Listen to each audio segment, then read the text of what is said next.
پارہ نمبر 22 سورہ احزاب کی آیت نمبر 43 تا 44 میں ارشاد خداوندی ہے، وہی ہے کہ درود بھیجتا ہے تم پر وہ اور اس کے فرشتے کہ تمہیں اندھیریوں سے اجالے کی طرف نکالے، اور وہ مسلمانوں پر بڑا مہربان ہے۔ ان کے لیے ملتے وقت کی دعا سلام ہے، اور ان کے لیے عزت کا ثواب تیار کر رکھا ہے۔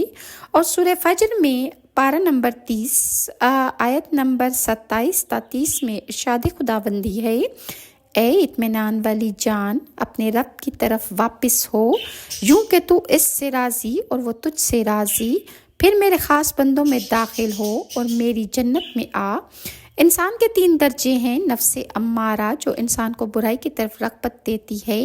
نفس لوامہ جو گنہگار کو گناہ کے بعد ملامت کر کے توبہ کی طرف رغبت دلاتی ہے، نفس مطمئنہ جو اللہ والوں کو ذکر یار سے اور آخرت میں دیدار یار سے مشرف ہو کر سکون و اطمینان کا باعث ہوتی ہے۔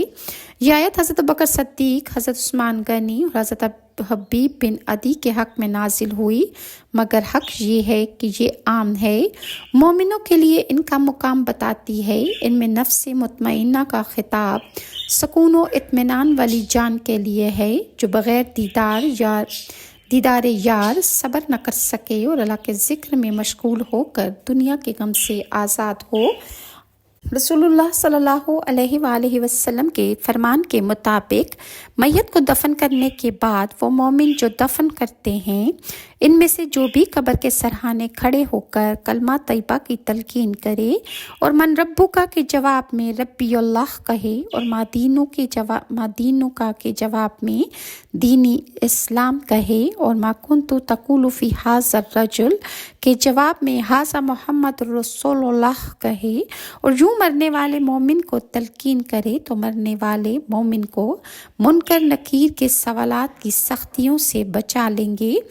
رسول اللہ صلی اللہ علیہ وآلہ وسلم نے فرمایا ہے کہ جس کی عمر لمبی ہو اور اس کا عمل اچھا ہو وہ سب سے بہتر ہے، اس لیے اللہ سے ڈرتے رہنا، اس سے حسن ظن رکھنا، ثواب کا امیدوار بننا اور گناہوں سے ڈرنا سب کچھ باعث نجات ہے۔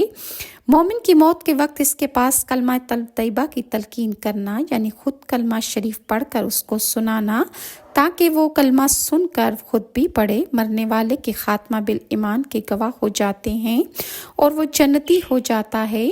جس کسی نے وفات کے وقت 3 مرتبہ لا الہ الا اللہ الحلیم الکریم اور 3 مرتبہ الحمدللہ رب العالمین پڑھا اور 3 مرتبہ تبارک الذی بیدہ الملک یحیی و یمیت